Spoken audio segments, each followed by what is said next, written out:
it's a blessing and a curse because I was so sick and I got so many like weird things that was wrong with me. So it got me on a journey for like the past 12 years to learn a lot of things to heal myself. And on the journey, I studied a lot. I read a lot of books, but I also have 10 modalities that I'm certified in that I bring all together. Hello and welcome to the Go Encourage podcast, where I talk to real people about real life, trying to gain some insights from their experiences building courage.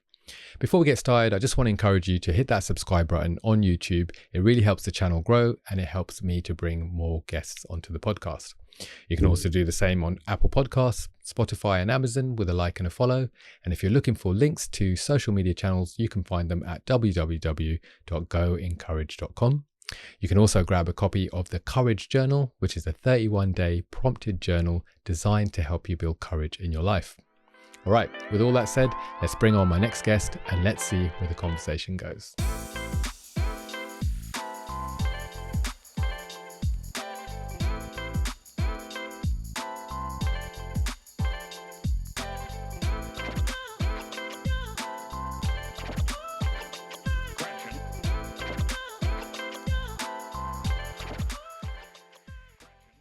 Hello, Julia. Welcome to the Go Encourage podcast. How are you today? Hi, I'm really good. How are you? I'm good. It's a lovely, chill day here in the UK. What's it like over there in Bali? It's already nighttime, but we had a beautiful day. We tried to record a couple of days ago, didn't we? And we had so many technical issues. So I'm so glad that you're back on and we're going to give this another shot. So thank you for that. I appreciate you. Thank you for understanding and making the time. So with the podcast, the tradition that I have from the very first episode is asking guests if they know what their name means. Do you know what Julia means? Youthful, which is funny because I just turned 30, Hey. which for a woman, you get labeled into a box as old. And I didn't know before, so I did my research. And yeah. Okay, youthful. All right, I did some research too. Also, I want to push back on 30 being old. 30 is young. I think life starts at 40 personally. I think it's also for women that you get into this box and labeled as being old. I don't know. Interesting. The big three does something to me, but it was nice to get now the label of youthful back. Yeah, well, maybe it's always there. It's always been there, right? If it's part of your name, it's always going to carry along with you no matter what age you are. So that's a good thing to carry. So the meaning that I got is youthful as well. And then downy or soft-haired, that's from the Latin. And then full of life and vibrant energy. Can you relate to any of those? Oh, yes. Love it. And then also over time, it says here, it's come to carry a more modern feel of graceful, intelligent, strong, yet gentle. So there are some more words to throw towards you and see if you can carry that into the future. Love it. Thank you so much for sharing it. You're very welcome. Can you tell the audience what it is that you do? I work holistically. So I'm a practitioner, a holistic therapist, and I combine the mind with the body. So I don't see it as separate. I see it as one. And this is how, my work philosophy, what I do. Amazing.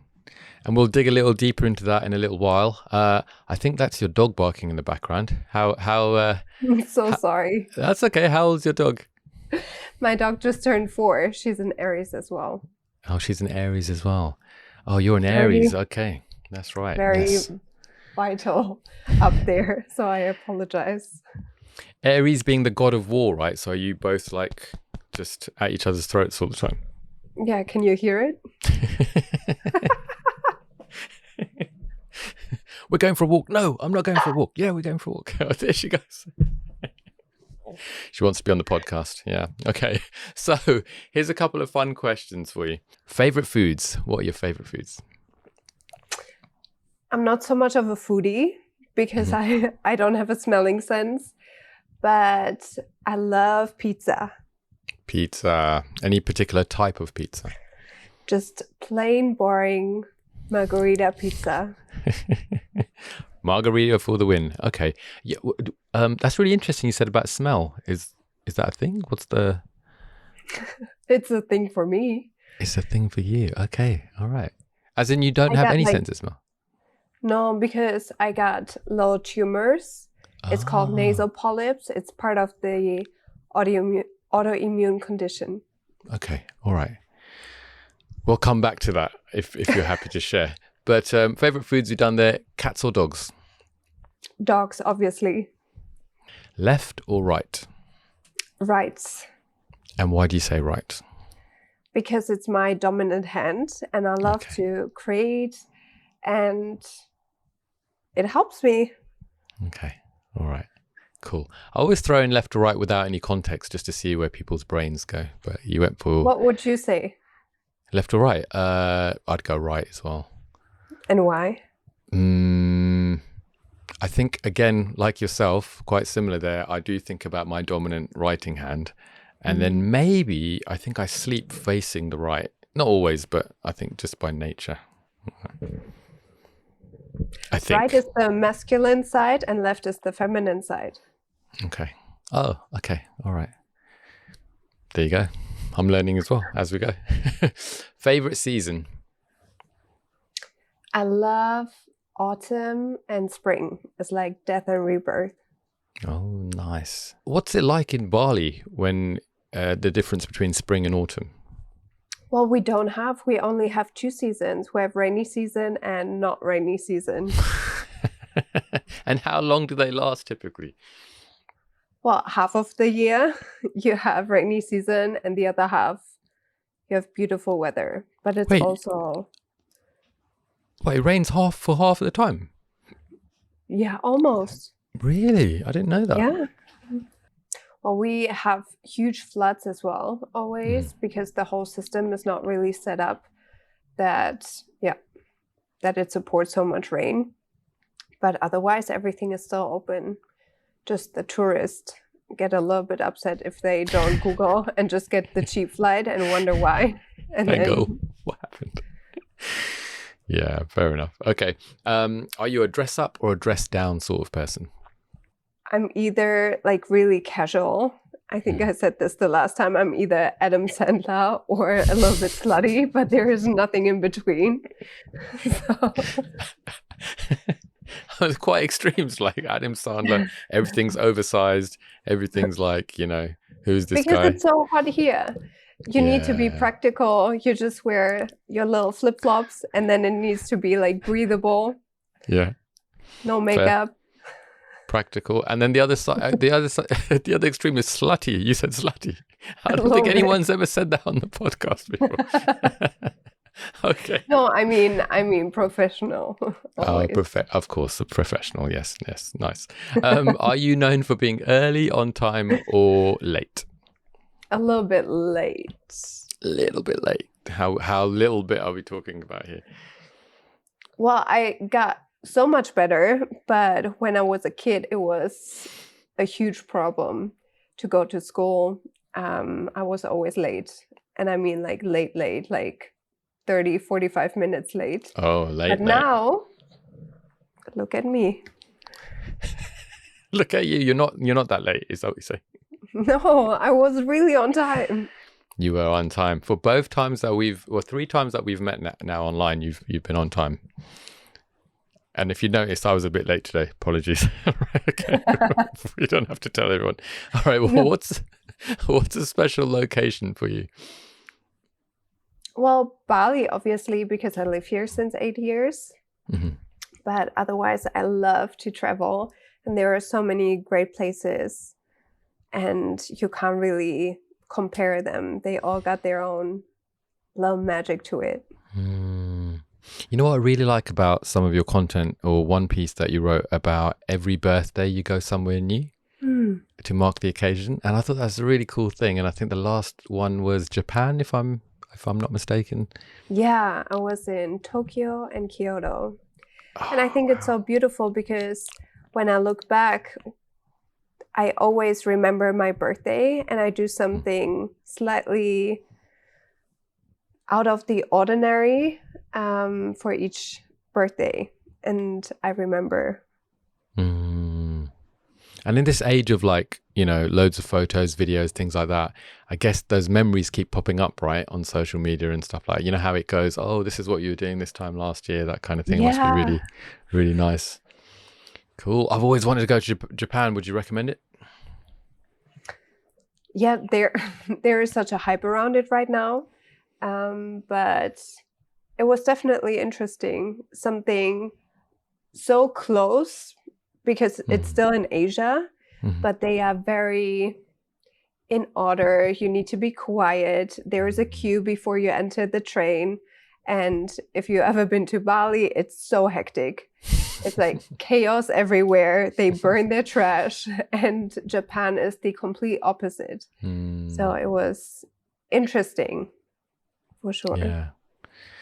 I've been to India and seen the chaos in like big cities like Delhi, and yeah, I can kind of relate to that. And I've been to Germany as well and seeing how efficient things are there in comparison, and I'm like, okay, all right, these are two different universes. Like, so what do you prefer? What do I prefer? I'm a really spontaneous guy by nature, but I like order and structure. So I think I like to operate in a structured environment so that I can be free, if that makes sense. Whereas if everything's just all over the place, then it makes me feel like it feels like I need to be the one to create the structure, and I'm like, I don't want that. Interesting. Then you would love Tokyo or Japan in general. Yeah, I had a friend who lived out there for a while. This is like 20 years ago, showing my age, and I've always wanted to go. Haven't quite made it out yet, but one day. Or Bali, to be fair. Everyone speaks so highly of it. Yeah, come and visit. I'll come in rainy season because I'm that kind of guy. Yeah, okay. Don't do that. Star sign. Aries. Okay. Oh yeah, you said earlier on. So yeah, you and your dog share the same star sign. Yeah. The fiery Aries. What Aries are you? Are you the March Aries or April Aries? April. 3rd of April. Okay. I don't want to mess with you then in a fight because, yeah, you have a reputation for being like. Are you much into star signs and the meanings behind them all and things like that? Not so much, to be honest. A little bit for fun, but I don't really take it that serious. It's funny when you can see patterns in people, but you also put them really quickly in a box. So this I don't really like. And I think that's the same with like any kind of personality tests that you take as well.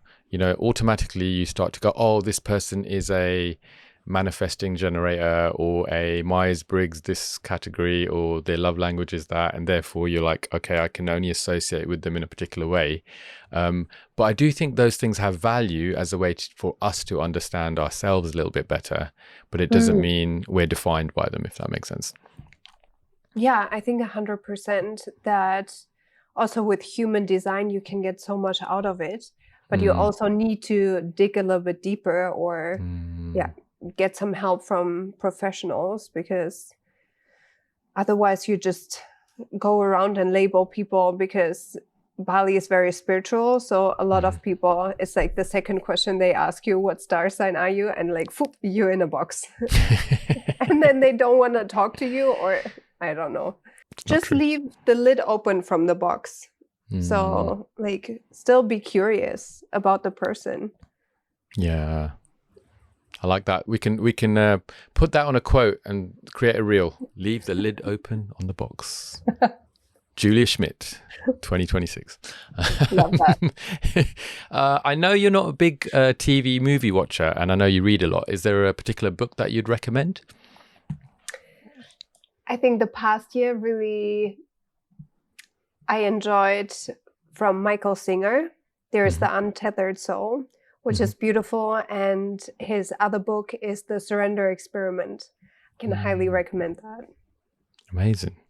All right. I'll stick a couple of links in the description if you're watching on YouTube, and go and check out those books as recommended by Julia. May I ask you, what made you decide to come onto the Going Courage podcast?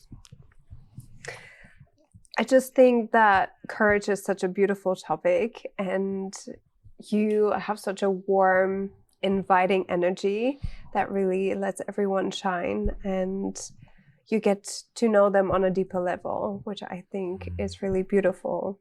So thank you so much for having me. I feel honored. Thank you. I'm the one who feels the honor, honestly. I'm a guy with a microphone, just really curious about people's lives, and selfishly speaking, I just want to learn from all these amazing experiences that people are having.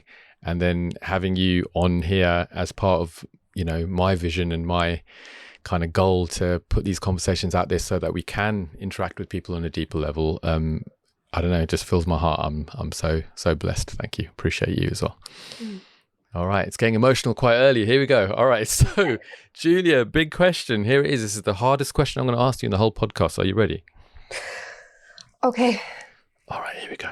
Have you subscribed to the Going Courage podcast on YouTube yet? I will do it right now. I forgot the last time because it was so messy, but I will do it right now, and you should too.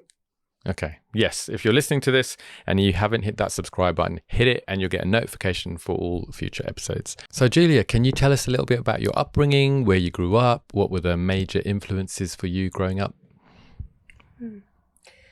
Right. Going deep inside. I'm all about the deep. Let's go.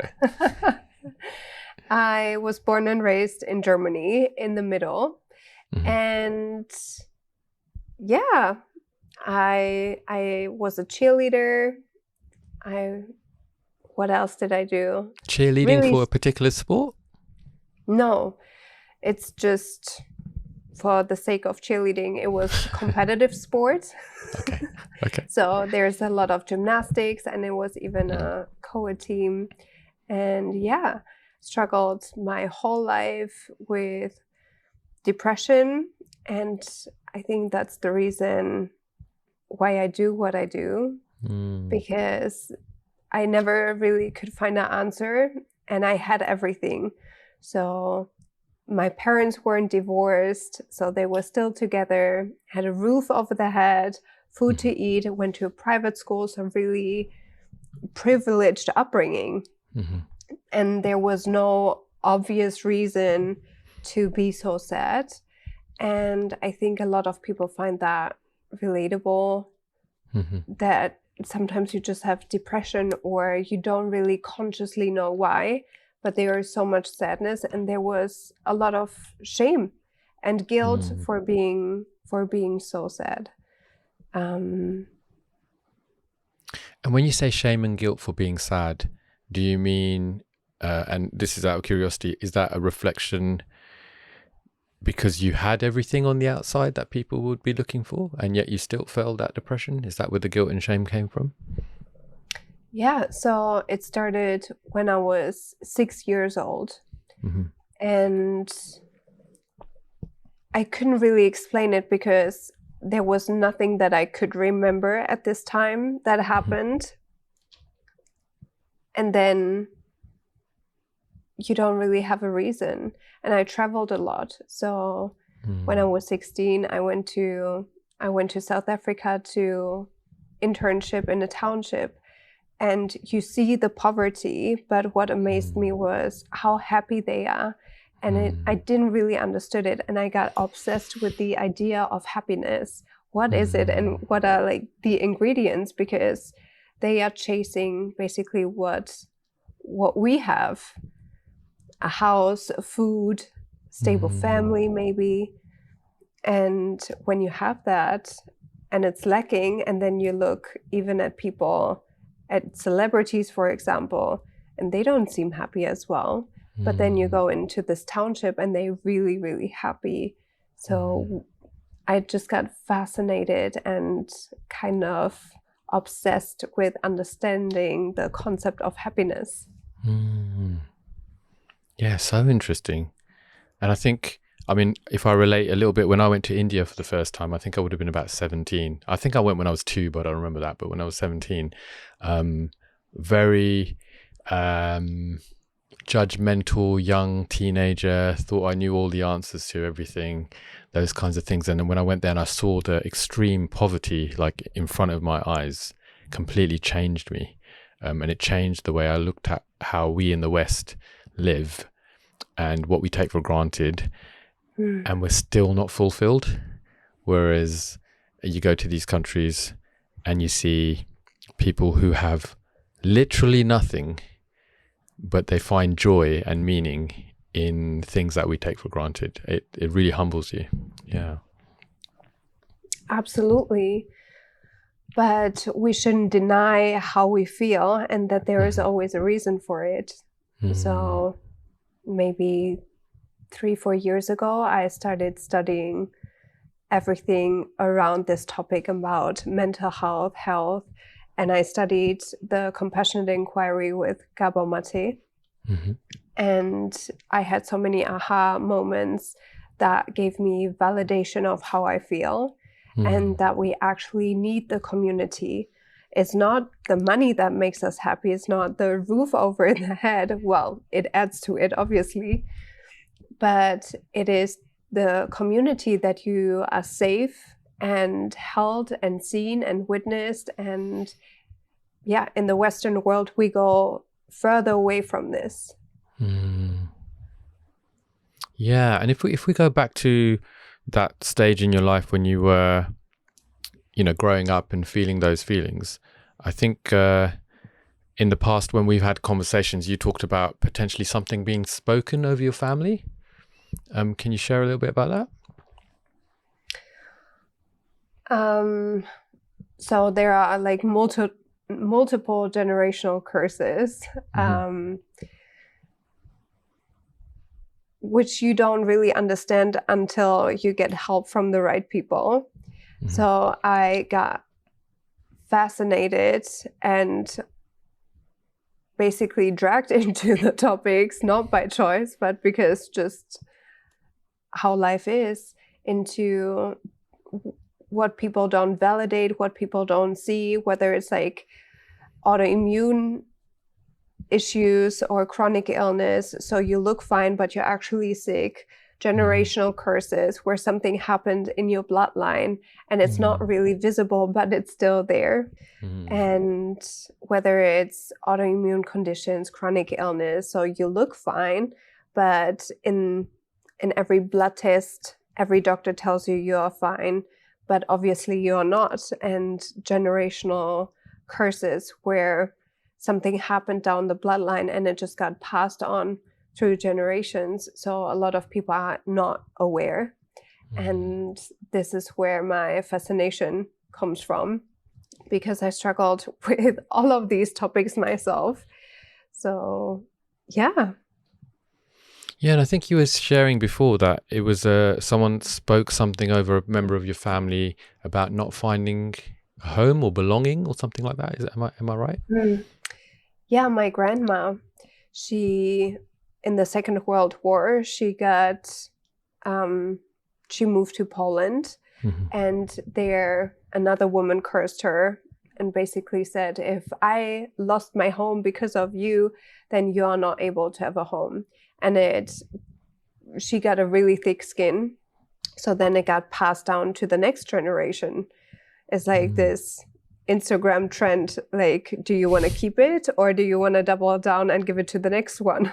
And this is the same with everything that you feel, your emotions, your trauma. If you don't take care of it, if you don't look at it, your children have to.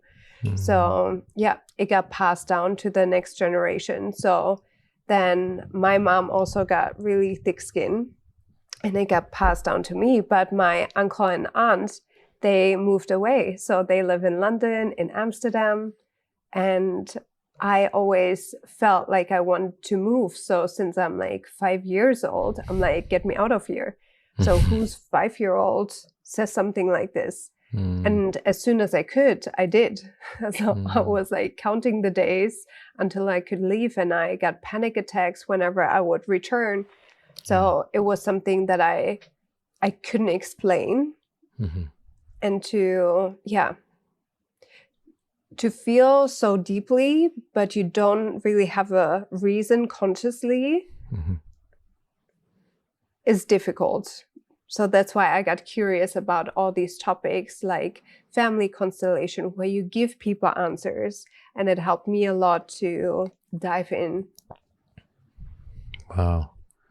And I think you can make an argument, scientific people who are more in line with, and I say it with inverted commas, like more logical, conclusive, scientific, evidence-based stuff, which has its place. I'm not just, diminishing it, but at the same time, the reality of a situation is how you feel and what your experience is, right? So regardless of whether you can't explain something, if there is something that's coming out and coming to the forefront, it's difficult to just wash that away and say, oh, it's just in my brain, or oh, it's just silly old superstition or whatever. If you're saying even now that if you go, well, actually you didn't say even now, but if you went back to the place and you're still feeling some of that resistance or deeper emotions, there is something there, right? There's a reality part of that. Well, luckily not anymore. Nice. But for years I didn't know why, and maybe I would have loved to have a different profession or get into the scientific side of it, but because life gave me those obstacles, I really dig deep and help other people too, which is beautiful. What was it that allowed you to get back there? Was it a journey that you had to go on personally to be able to alleviate the weight of that? Yeah, 100%. So I have amazing therapists and practitioners by my side who also didn't give up and were curious. And through family constellation and phantom dialogues, you basically, it's a little bit woo-woo on the edge, but it definitely helped to remove it and got less and less and less. So and I deeply believe that as a practitioner, you have to go through it yourself first. And then when you're through it, you return with the medicine. Yeah, and I think there's a lot of credibility and value there as well, right? So if people come to you for support, there is some credibility that comes with you saying, well, actually, I've been on this journey, or I've been on a journey that's quite similar, and therefore I have some wisdom and some experience in that to help you. Which I prefer, because a lot of practitioners, they just go to university, they have zero experience in life and struggle, and they channel, I feel that way because I have a problem and then I study this, but they never go to therapy themselves, or rarely, maybe, I'm not sure.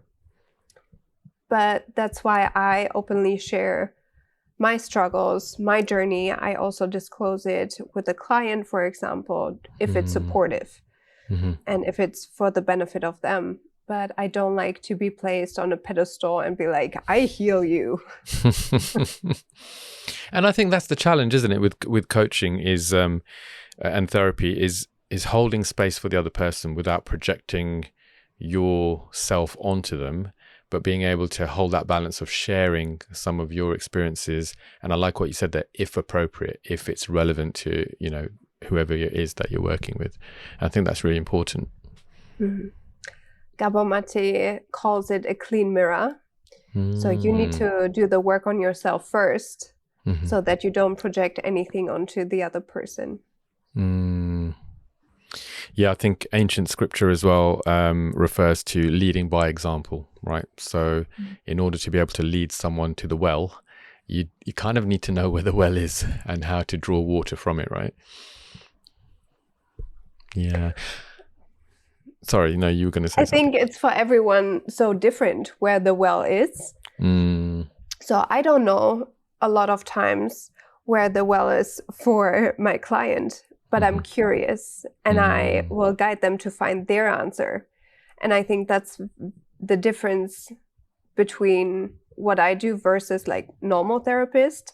They will teach you something. There's the well, you need to go there. But I say, okay, listen to your inner compass, get rid of all the noise. And then where is it? Tell me. Yeah, and I think you've made a really good distinction between maybe someone telling you what to do and calling it therapy, which isn't what we want, right? Whereas therapy at its core and coaching is to be able to create space so that you can reflect back to the individual what it is that they're either struggling with, or a goal or a vision that they're trying to work through, but never really being the one who pushes them into it. It's more of a, what does that look like for you? How do you think that, I mean, I'm talking about 3 different modalities here, so it's a little bit difficult to kind of put them all into one category. But the idea of holding space so that that person can have an authentic experience and therefore move from that in a way that works for them, and not being reliant on you as a crutch or putting you on a pedestal, as you beautifully put it before. Thank you. Yeah. You mentioned phantom, what did you say? Phantom dialogue? Yeah. What? I've never heard of that. What is that? So we all have a field around us, which is an energetic field. And sometimes we have people in our field. So then we go in.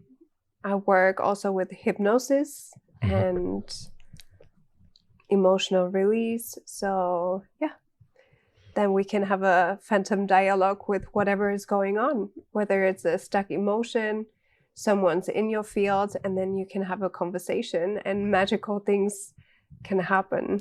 I want to write that down. I'm going to look that up. That sounds cool. I've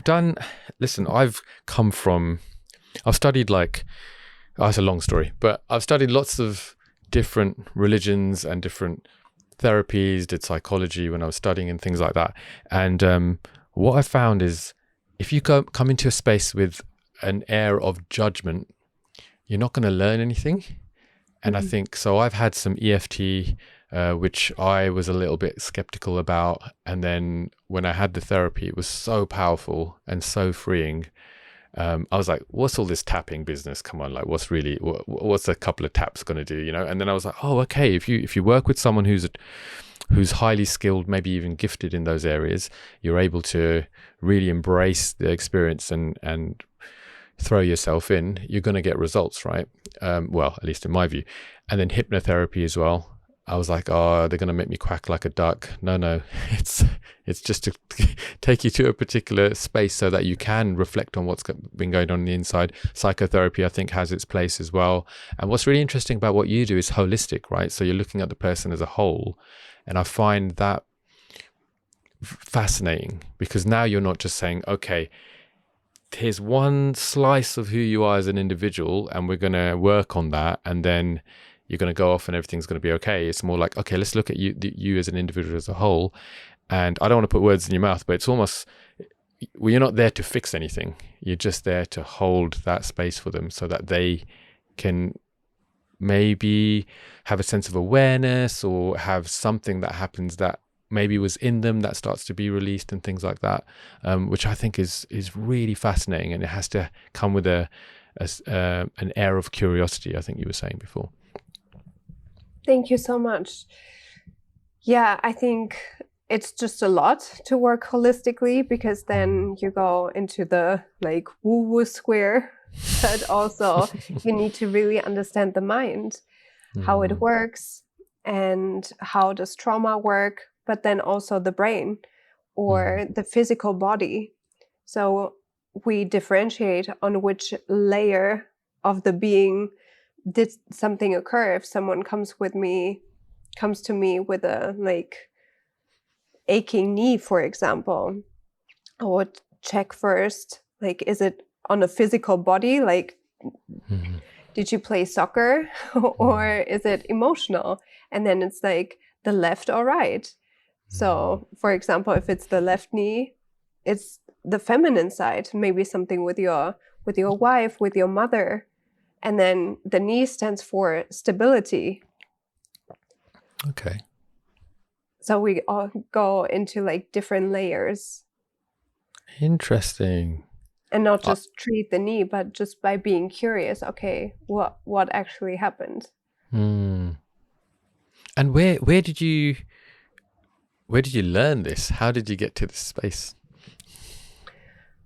I think it's a blessing and a curse because I was so sick and I got so many like weird things that was wrong with me. So it got me on a journey for like the past 12 years to learn a lot of things, to heal myself.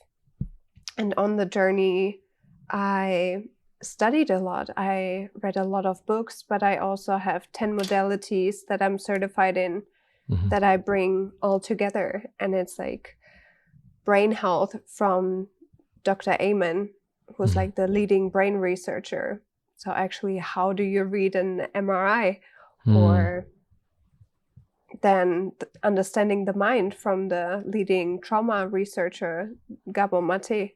Who's an absolute legend, by the way. I'd love to have him on. I reached out to him a couple of times. You never know. Sometimes you just have to ask, right? Okay. Thank you for sharing that. You've referred to your health condition a couple of times. Are you able to share some of what you've been through there, and what were the things that have been limitations for you, or maybe challenges? Yeah, I struggled since 12 years now with an autoimmune condition. So I have like nasal polyps that block the sinuses, and I can't smell or breathe, and then asthma and chronic fatigue syndrome. And yeah, that was the biggest pain because it robbed me of basically my 20s and a lot of my life. But it also fast-tracked me to a journey to really understanding who I am and also what my passion is. So it was also the biggest blessing. That's so interesting the way that works, right? And I think it does come down to personality style and the level of courage that you have within you, or the choice that you make. Because I think suffering makes you look at your life and figure out what's a priority and what's not. Whereas I think when everything is going well, there's less likelihood of figuring out priorities because everything's cool, right? You kind of take a step back.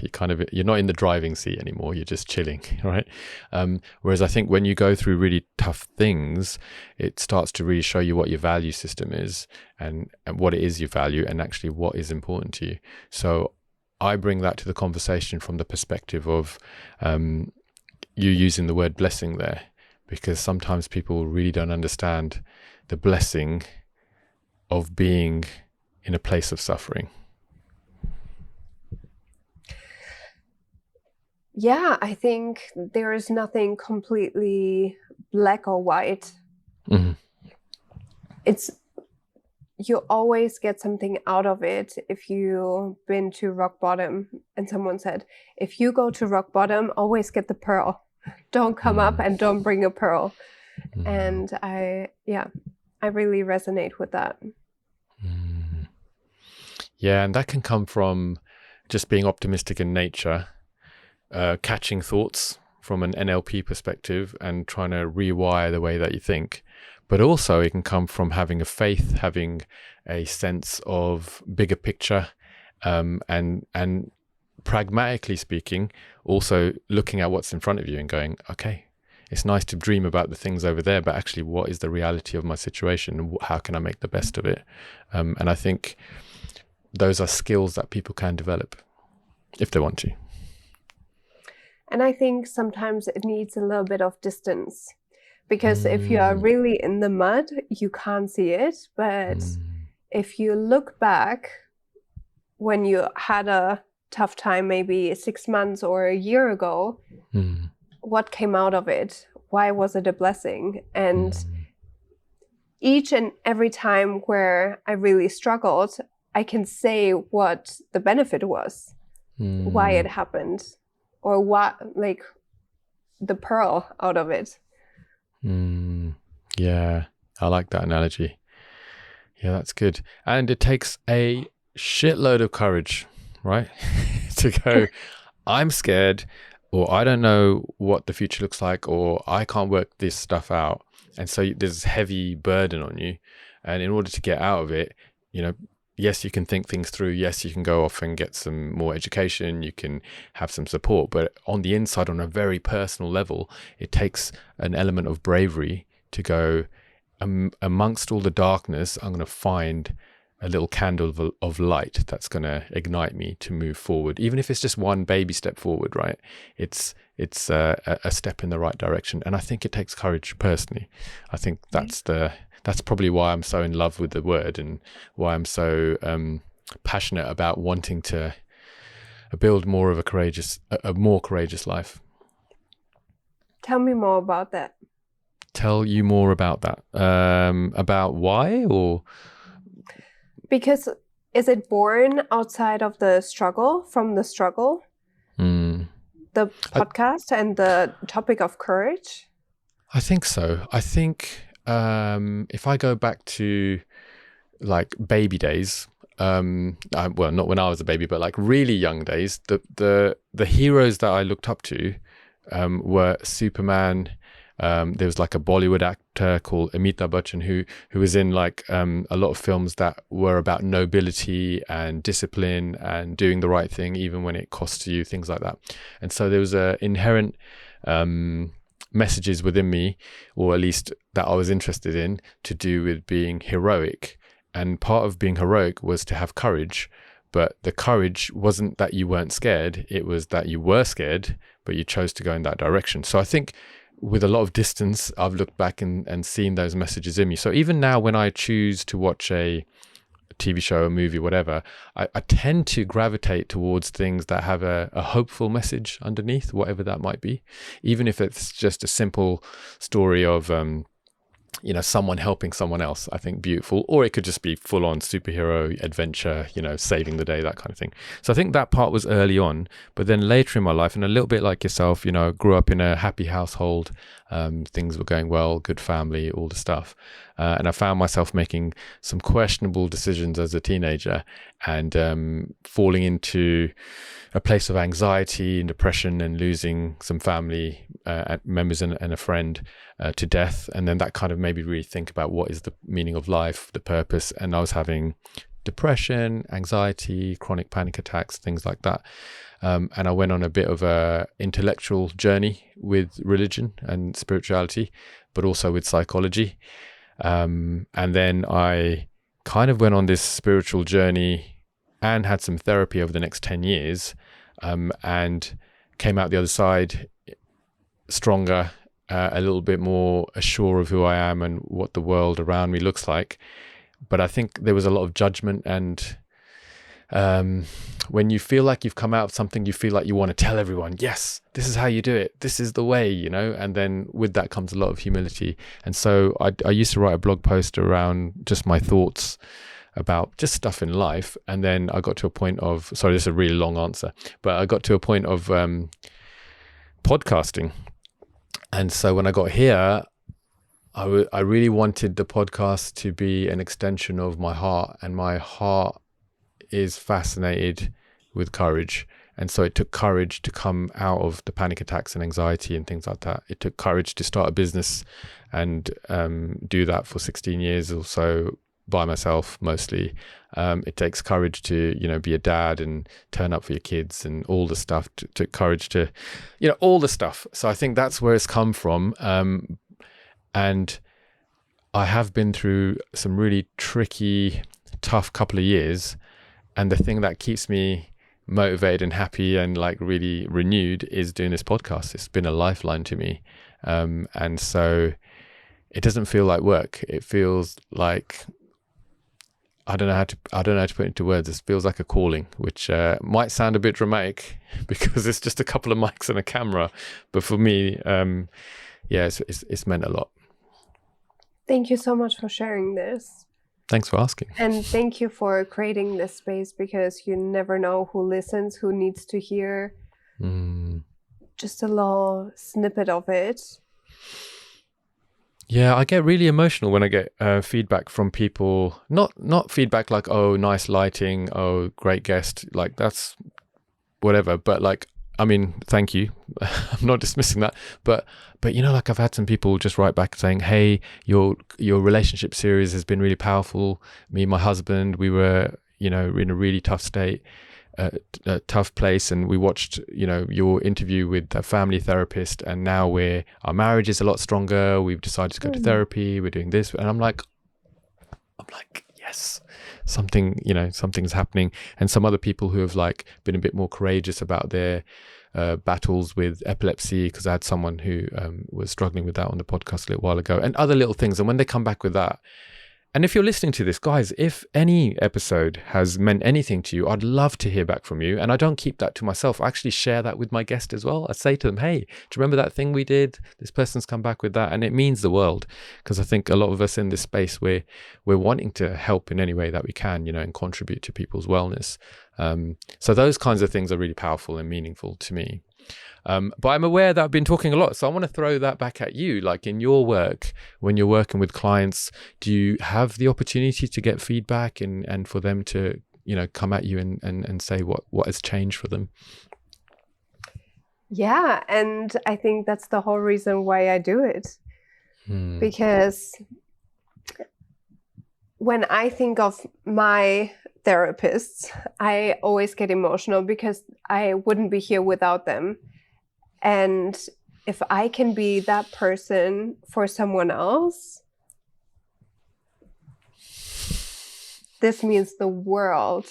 And when I get feedback, when they text me on WhatsApp, when they tackled a difficult situation, or they don't have pain anymore, or their life changed in a way that, yeah. Nothing quite like it, right? Yeah, and it's also that all the pain alchemized into a purpose and why I'm here, because for me, this is so clear.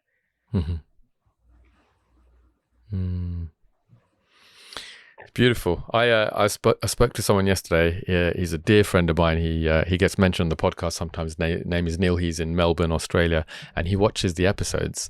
And one of the things he said to me was how proud he was. I've known him for a long time. I kind of look up to him like an older brother type thing, and how proud he is and all these things. And I was like, it's so. I don't know how to put it into words, but he used to be my coach, so that's how we met a long time ago. And just having that ability to say to him, well, actually, I was in a really dark place all those years ago, and you pulled me out of that by just being you and being open and having a big heart. And so the fact that now you listen to my podcast is like a beautiful circle for me. It's like, I'm trying to get him on. I want to get him on one day. It'd be really cool. But yeah. And how cool is this? Because I think the first day of the year, I hosted a workshop for my therapist and her therapist friends. So I was teaching them. Nice. And that was such a mind-blowing moment. And then just a couple of days ago, also one of my first teachers, he did kinesiology and cranial sacral therapy, and he was my first teacher ever. And he booked me for a session. Amazing. Like, feeling so honored that that it's like a full circle moment, and it's such a gift. It is. And I don't know what it is that happens on the inside, but it's such a beautiful feeling. It's so lovely. Yeah. I'm happy for you and me in that area. Happy for us. Happy for us. High fives. Cheerleading. I wanted to ask you, I saw one of your reels a while back. And I say a while back, in Instagram life, that means like 2 days ago or something, right? But you were doing something. So you had someone laying down and you were doing some hand gestures, and they were having an experience to that. And so for people who don't know what's going on there, are you able to explain what's going on in that dynamic? You probably saw Spinal attunement. That's the name of the modality. And it works with the nervous system. So the nervous system runs down the spine and is responsible for the whole body, basically. Our fight and flight response, the way the organ work. And what I do is I work on the spine. And then we have the physical body and the emotional body. We have the mental body, the spiritual body, and then I can just work on their different energy bodies. So again, like is your problem physical? Is it emotional? Is it mental? And then I can just hold different points in their nervous system and the body just reacts. So it's all subconscious. You don't need to think about it. Your body will move automatically, and it's nice because it bypasses this a little bit, the thinking mind, and just releases something that is stored in your nervous system. It makes a lot of sense, because when you talk about bypassing your thinking mind, I mean, it's one of the reasons, and by no means, if you're listening to this, am I endorsing this, but it's one of the reasons people take drugs or drink alcohol, right? Is to get to quieten this down, to literally kill brain cells so that they feel things, or at least numb the pain, if depending upon why they're doing it. And the reason I bring that up and why it makes a link to what you're saying there is that we look for ways to switch this off, because as powerful and wonderful as it is, it can also be a little bit of an enemy when we're trying to experience things for what they are. So I think one of the words that comes to mind with me is presence, and being present in whatever it is that you're doing. And it sounds like, of course, I'm not summing it up in and saying that's all it's about, but it sounds like there's an element of that when you're practicing. An element of presence. Yeah, 100%. I think because I work holistically, is not just bypassing the mind, it's just one element of the therapy. I think the first layer is always to name it, to understand it. Why are you in pain? Why do you try to numb it? I work a lot with addicts, so I work in a rehab center. So addiction is a huge part of my work as well. And what does it give you if you drink or take drugs? And then oftentimes it's a positive effect. And then to shut down the non-judgment. Oftentimes it's like, oh, I want to feel alive. I don't want to feel stressed. So is that a bad thing to feel alive? Do you think you are born into this world and you didn't feel alive? So where on the journey did you lose it? And then is it a bad thing to wanting to feel alive? So stop judging yourself. Have some compassion.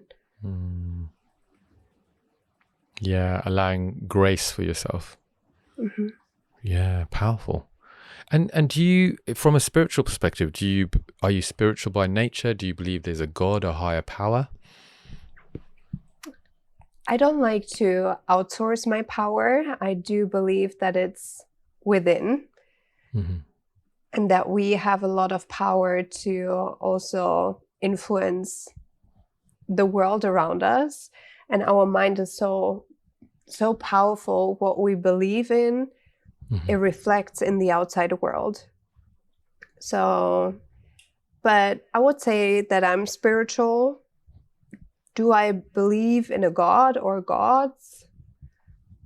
Not really. Maybe. Do you?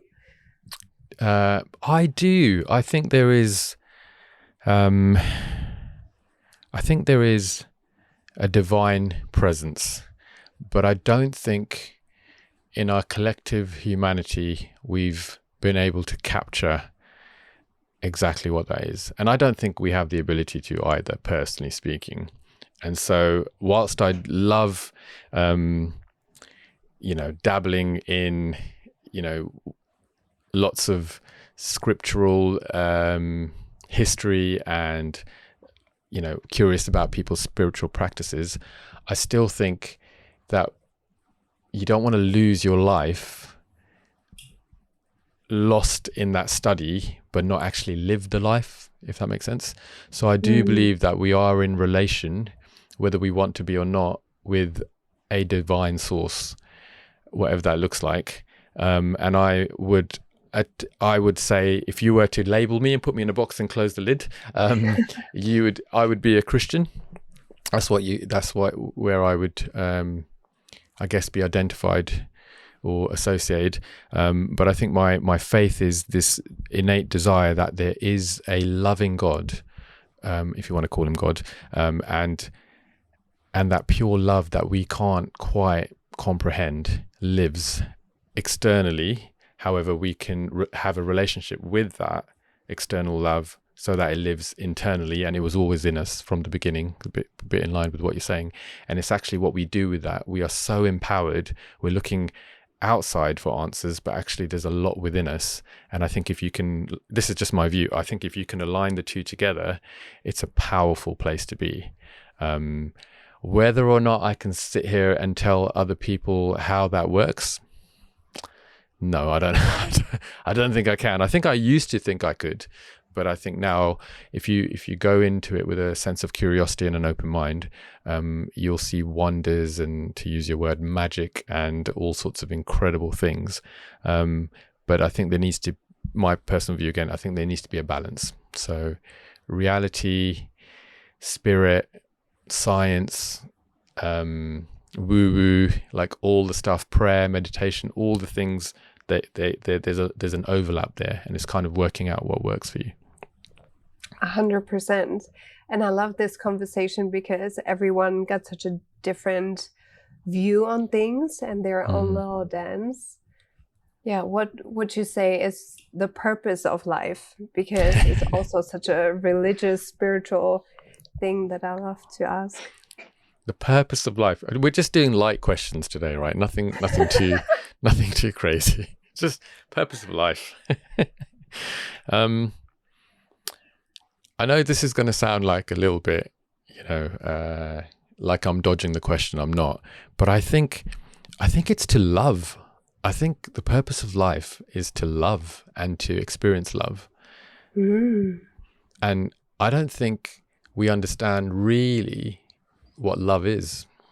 We have some ideas about it, and we have some experiences that we can say romantic, platonic, family love, friendship love. There's all of that. Love for humanity, love for people who are hurting, love for all sorts of stuff. But I think there is something about pure, authentic love, which I believe is probably God. In God's presence probably is love more than anything else. And I think it's about embodying that and bathing in it and figuring it all out. And I'm not sure that any of us are going to get there fully. And that's the beauty of life, because it's constant growth all the time. Yeah. Beautiful. I think I never heard this answer before. Oh, okay. There you go. Which means it might be quite profound and based in wisdom, or it could be just crazy. Like it could be on one end of the spectrum or the other. Who knows? I think it's the first one. It's the first one. Okay, I'll take that. So I want to kind of link that to the word courage. So I believe you need courage. I think it's the virtue that underpins, in my view, all virtues. So in order to find love, look for love, experience love, give love, there is a sense of courage that's required in order to have hope, in order to have faith, in order to find, I think you said pearls early on, like you have to have a sense of courage, right? And so what does the word courage mean to you, Julia? What comes to mind? The first thing that comes to mind is the opposite is for me, what if. So my whole life is eliminating all what ifs. I don't want to die and have one single what if left. So that's kind of my motivational juice to be courageous in my life. That I rather have an oops moment and then I get a lot of pearls out of it and I grow and I learn rather than just wonder, what if I would have talked to this guy, this girl, could that be my wife, my husband? Or what if I applied for the job that I'm maybe not qualified for? Or what if I texted this person and got this opportunity, posted this video? Yeah, I like that. And I like the idea of, or is it an oops moment? Because, okay, what if you did reach out to someone that you wanted to reach out to and it didn't work out? Oops, never mind. It's okay. And that kind of starts to eliminate some of the fears that we carry in our heads. Hey, I might look a bit cringy. Oh, the person might say no. Oh, I'll just relate to myself. If I reach out to Julia, she might say, no, I don't want to come on your podcast. Oops, never mind. That's cool. Move on, Whereas if I hadn't, I don't get to have the richness of this conversation, for example, or to use some of your examples, like the opportunities that you might have, you won't have them. Yeah. It's always the price that you're going to pay. So what are you willing to pay? This or this? And I was always haunted by this what if. But does that come from a fear of missing out? It's not missing out. I wouldn't label it as that. It's more making myself smaller than I am in order to make other people more comfortable, but it's on the expense of me. Or just because, I don't know, for example, I went with my dog on the beach and the water looked so perfect and I really wanted to jump in, but I didn't have a bikini. I just had my clothes. So I just went in because I don't want to ever look back on my life and think of myself, oh, I should have jumped in. Maybe as a kid, I saw like elderly people say what they regret and they all listed the things that they regret. So I don't want to have none. I did so many stupid things. It's incredible. It's incredible that I'm still here after like everything that I did. But I will never, ever like lay on my deathbed, even if I would die tomorrow and have any regrets. Oh, I wish I would. No. But I'm really cringe and I lean into this. Yeah, I love that. I can so relate to that. Like when people talk to me like, oh, it might be cringy, I'm like, I love the cringe. It's fine because it shows that there's something there, right? And then the other analogy I use as well is when I'm in a nursing home and I'm however old and I'm talking to these people that I've never met before, I want to sit there with amazing stories to tell them, not the, oh, I could have done this, but I didn't do it, What's your perspective on it? Because you obviously chose the title of the podcast and build everything around it. So why is courage so important to you? I think when you deal with a lot of chronic panic attacks and anxiety, and you really look at, where anxiety comes from, it's an irrational fear of the future. And it's rooted in fear, the fear of something going wrong, the fear of losing something, the fear of, I guess, at a primal level, the fear of dying alone, maybe from the opposite of community there. It's all fear-based. And so when I wanted to, I guess if we're talking, I know you've got a marketing background as well, and so have I. And when I was thinking about branding the podcast, I was really looking at anxiety and fear as the forefront. And then what I realized was, well, actually, if I look into my own life, what was it that helped me climb out of some really dark spaces? And it was courage. And it's literally the antidote to fear is courage. It doesn't mean it's the opposite. It doesn't, well, maybe it is, but it doesn't mean you can't be fearful and still have courage. But it was like, the saving grace from it all. So I think courage was a big part of it. And then the other thing is you can really measure courage by the action that you take more so than your words, because anyone can sit here and say all the things, right? But your courage is really shown, your nature is really shown when you take action. You know, the old saying, actions are louder than words, right? Speak louder than words. So there's that. So I think there's a sense of movement and a sense of productivity in terms of moving forward. So I think that's where the go comes from. And then so we're moving forward, we're going, but we're not going with courage. We're not going under courage. We're not taking courage with us. We're going in courage. We literally have to step into it and embody it. And so that's where it came from. Yeah. Thanks for asking the question. I feel like this is a dual interview today. I like that. I always say that the opposite of anxiety is trust. Can you resonate with this as well? I never struggled too much with anxiety. So that's why I want to ask if that resonates. I think so. I think there is. So if you're, let's say, I'm trying to think of an example. Let's say you're scared of going somewhere. Okay. So you're scared of going to a particular location. Okay. Why am I scared? Maybe I've never been there before. What will it be like? Will there be lots of people there? Do I need to talk to anyone? Will there be facilities like toilets and things like that? How will I need to get there? All of these things.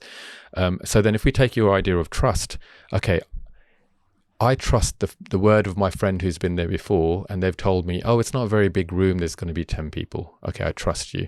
There's going to be toilet facilities. They've got a cafe there if you get hungry. There's all of these things. So there's an element of now going, my irrational fear are starting to dim down because I'm starting to trust in the process, right?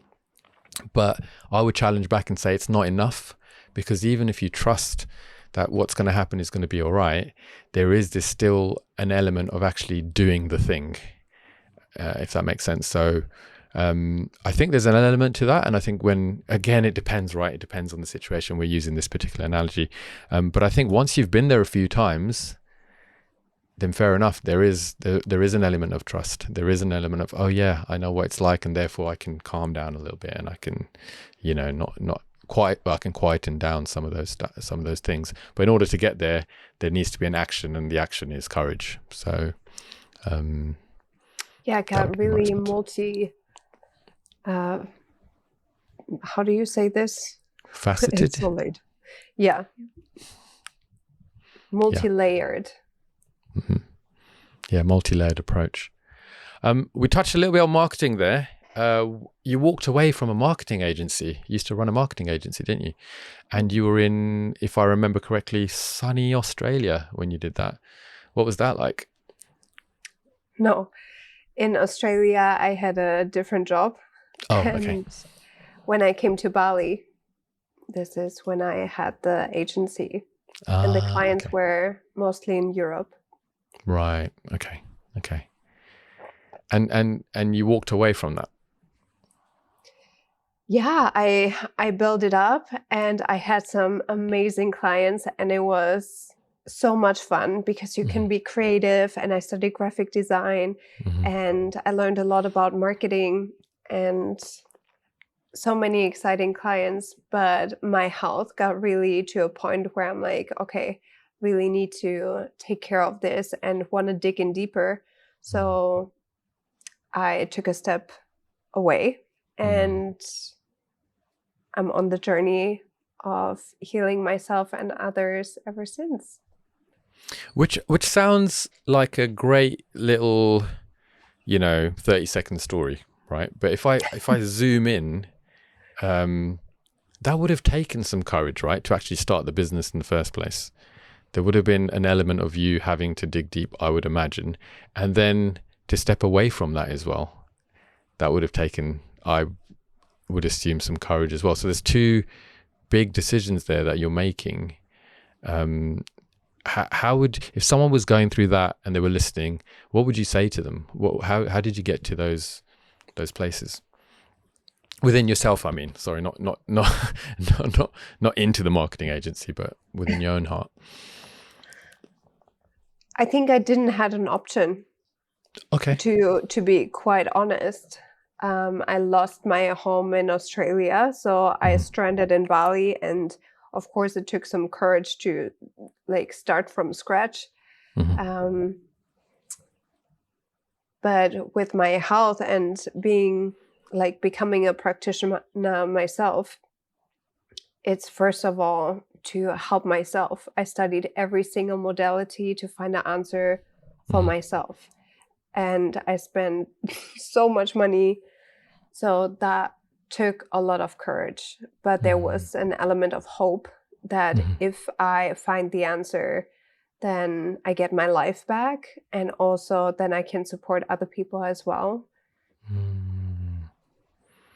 Yeah, so you've got like a goal in front of you, right? Okay, this is a hard thing that I need to go through, but actually, if I go through this, then there is an opportunity for me to receive an answer or to get to a place that I want to get to. So there's, again, going back into the idea of moving forward, right? Yeah, so I always had this goal that I want my life back. And I think a lot of people would have given up by now, and it's been 12 years. So it would be too easy to say, oh, it's like a decision that I made from the heart. It was not. It was do this or or suffer intensely.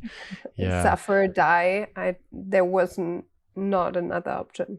Yeah, I really appreciate your honesty, because I think, you know, it is lovely to have, and, you know, I was just assuming there with the question, but it's lovely to have those revelationary moments and, if I do this and all that kind of stuff. But sometimes we just have to look at our life and look at the darkness and go, oh no, this is the only way out. Otherwise, if I don't attack this, if I don't go for this, then I'm going to meet my doom, whatever that looks like. Yeah.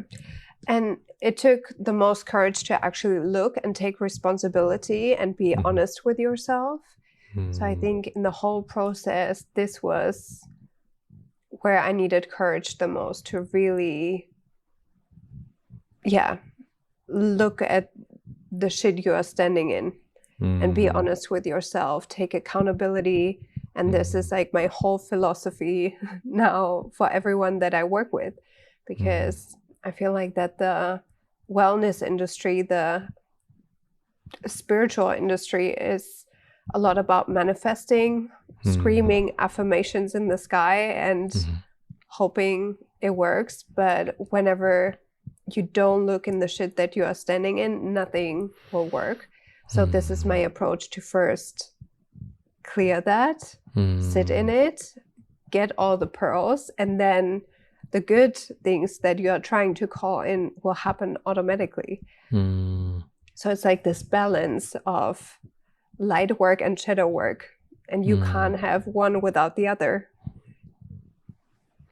And I think you're really tapping into deep universal principles there, because if I could take something which is in a different sphere of life and apply it here, so finances, right? So anyone who knows what it's like to go through financial difficulty will understand that you can invest in the stocks, you can put some money into your savings, you can buy a lottery ticket, whatever it is. But unless you don't face where you are right now, whatever debts you might have, you know, the lack of income that might be coming in, unless you don't deal with that, all of the other stuff is not going to help you get out of the shit that you're in, to use your words. So I think they're universal principles. And I love going back to what you said earlier on, you know, when you're talking about your therapy and being holistic, is seeing those different layers and identifying where it is that the blockage is. And I think that ties into what you're saying there as well. Yeah. So many layers. So many layers. We will have to name this podcast something to do with layers. Okay. In terms of what you're doing now, you've co-founded It's Sacred Emotions, is that right? Yes. Can you tell us a little bit about that? Retreats that we do. Okay. So my best friend and I, we started hosting retreats. And the first one that we are doing together is going to be this summer in July in Portugal. So it's an opportunity to do everything that we just talked about in depth for a week. So whenever I have clients, it takes of course, a lot of time to really get into the bits and pieces. So this is really an opportunity for everyone who is tired of their own bullshit, who knows something is wrong or they want to change something in their life, where we have an opportunity to hold the space, to look at it, to do some light and shadow work. And if anyone's listening and they wanted to kind of connect with you in that way, what would be the best way for them to get in touch with you, find out more about the retreat? Maybe we can link the website down below, or otherwise on social media. It's Sacred Emotions. Amazing. And I'll put links on the screen by magic, but also if you're on YouTube, you can see it in the description below. Amazing. Thank you. And that was so you and your best friend, you got together, and it was born out of the passion that you both have for the project. Is she also a holistic healer, therapist? She studied psychology. She never finished, but yeah, she also struggled with autoimmune and chronic issues, different than mine. But yeah, and she's a sound healer as well. So she brings a lot of the lightness into the space. She's very social, so it's like the perfect blend, because she describes me as autistic. So I can be really, I don't know, not really comfortable in social settings, but I can hold a space and I know what to do. But yeah, so it's the perfect blend. You got a bit of a yin-yang balance going on between the both of you. Yeah. Yeah, I think I saw something that you put up together. One was, I can't remember now. One was like light, brings the light energy, and the other one was like full on black and white. I think that was you. we went to a lot of festivals, so our outfits represented our personality in a way. So I was like in full black. Matrix. And she had a crochet rainbow dress on, looking absolutely gorgeous. Right. You mentioned the Matrix there. Are you aware of the movie? Are you interested in any way? I haven't really watched it, to be honest. I'm not a movie person. Maybe I should. I will edit. You should. Look, I've got it right. This is how much I dropped it. Whoops. My bad. But I've got like the whole old school DVD box set of all no way. I'm so into it. It is so cool. Look, I've just dropped them everywhere. But yeah, the idea that we are in a world, well, as in the movie. I know some people have oh, look who's joined us in the background. There she is. This world that we're in, we can break out of if we see reality and are able to swallow the truth. And I think, people have hijacked that idea for, maybe not so positive reasons, and others maybe are still in the spirit of what the original story was about. But yeah, it's you got me excited because I love the movie, but you were just talking about your dress, so I should just move on. Okay, all right. So I wanted to ask you, at the heart of your work is helping people reconnect to who they are, and beneath all of that noise. And I think that's one of the hardest things people can do. So what would be, as we wrap up the podcast today, what would be one thing that you would say to someone who's really struggling and don't know where to start? You don't have to do it alone. Sometimes we try so hard to wear this badge of honor that we made it by ourselves, but we are not made to do this. And even I have still therapy and take it and love it and need it. So yeah, you don't have to do it alone. Seek help, ask for help, ask your community, ask your friends, create a community yourself. Get help in a professional sense of way. So there is no shame around that. And so I always would recommend find someone who also did the work themselves, not just study something, got a certificate, but who you can look up to, who inspires you, who's a little bit like you maybe.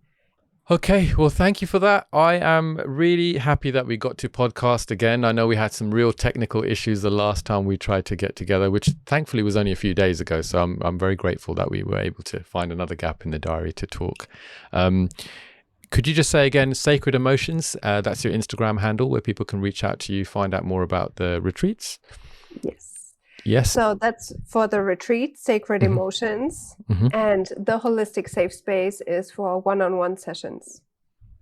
Okay, and that's at the Holistic Whole Space, is that right? Yes. Fantastic. I'll put a link to that as well. And then you have your website as well if people want to reach out. Yes. Fantastic. All right. I know you're big on journaling. I have authored a journal. I'd love to put a copy in your hands.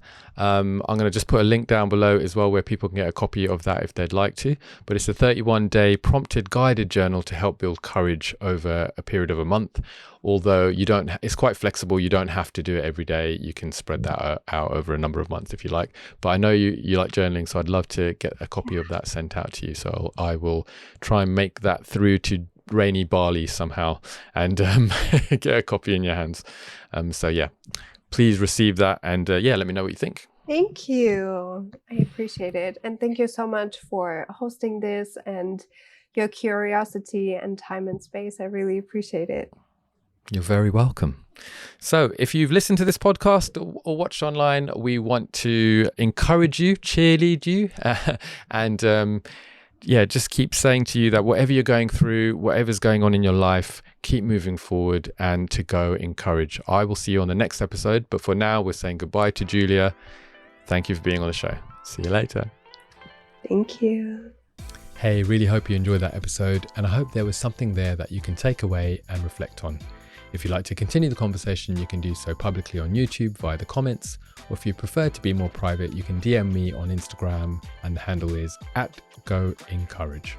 You can also find links to everything at the website, which is www.goencourage.com. You can find a copy of the Courage Journal, links to TikTok, Instagram, and all the places that you can find Go Encourage online.